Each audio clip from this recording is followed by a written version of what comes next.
ಮೀನುಗಾರಿಕೆಗೆ ತೆರಳಿದ್ದ ಹೊನ್ನಾವರ ಕಾಸರಕೋಡಿನ ಬೋಟ್ ಒಂದು ಟೊಂಕಾ ಸಮೀಪದ ಅರೇಬಿ ಸಮುದ್ರದ ಅಳವಿಯಲ್ಲಿ ಸಿಲುಕಿ ಹಾಕಿಕೊಂಡಿರುವ ಘಟನೆ ಗುರುವಾರ ತಡರಾತ್ರಿ ನಡೆದಿದೆ.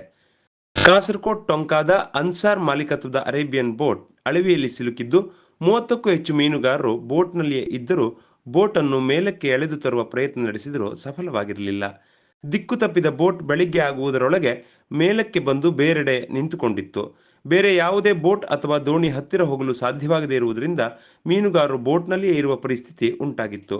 200ರಿಂದ 300 ಮೀಟರ್ ಅಗಲ ಇದ್ದಿರುವ ಅಳಿವೆ ಇದೀಗ ಕೇವಲ 15ರಿಂದ 20 ಮೀಟರ್ ಕಿರಿದಾಗಿರುವ ಬಗ್ಗೆ ಮೀನುಗಾರರು ಆತಂಕ ವ್ಯಕ್ತಪಡಿಸಿದ್ದಾರೆ. ಈ ಹಿಂದೆ ಕೂಡ 5ರಿಂದ 6 ಬೋಟ್ಗಳು ಅಳಿವೆಯಲ್ಲಿ ಸಿಲುಕಿ ಹಾನಿ ಉಂಟಾಗಿತ್ತು. ಅಳಿವೆಯ ಹೂಳು ತೆರವುಗೊಳಿಸಿ ಮೀನುಗಾರರಿಗೆ ಅನುಕೂಲ ಮಾಡಿಕೊಡಬೇಕು ಎಂದು ಮೀನುಗಾರ ಪ್ರಮುಖರು ಆಗ್ರಹಿಸಿದ್ದಾರೆ. ಸ್ಥಳದಲ್ಲಿ ಹೆಚ್ಚಿನ ಮೀನುಗಾರರು ಮತ್ತು ಪೊಲೀಸ್ ಸಿಬ್ಬಂದಿಗಳು, ಕರಾವಳಿ ಕಾವಲು ಪಡೆ ಪೊಲೀಸರು, ಬೋಟ್ ಮಾಲೀಕ ಅನ್ಸಾರ್ ಸಾಬ್ ಇದ್ದರು.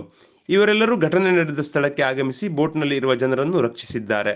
ಇಂದು ಶುಕ್ರವಾರ ಬೋಟ್ ತಲುಪಿಸಲು ಹೊನ್ನಾವರ ಮಾಲೀಕತ್ವದ ಎಂಟಿಸಿ ಬೋಟ್, ಮಾರಿಯಾಂಬಾ ಮತ್ತು ಕಾವೇರಿ ಬೋಟ್ ಹಾಗೂ ಇರ್ಬಲ್ ಗಫೂರ್ ಸಾಬ್ ಬೋಟ್ ಇವರ ಸಲಾಮತಿ ಹಾಗೂ ವಿಠಲ್ ಬಾಬು ತಾಂಡೆಲ್ ಇವರ ದೋಣಿಯ ಸಹಾಯದೊಂದಿಗೆ ಬೋಟ್ ತಪ್ಪಿಸುವ ಪ್ರಯತ್ನ ಕಾರ್ಯಾಚರಣೆ ನಡೆಸಲಾಗುತ್ತಿದೆ ಎಂದು ಕರಾವಳಿ ಮೀನುಗಾರ ಕಾರ್ಮಿಕ ಸಂಘದ ಅಧ್ಯಕ್ಷರು ತಿಳಿಸಿದ್ದಾರೆ.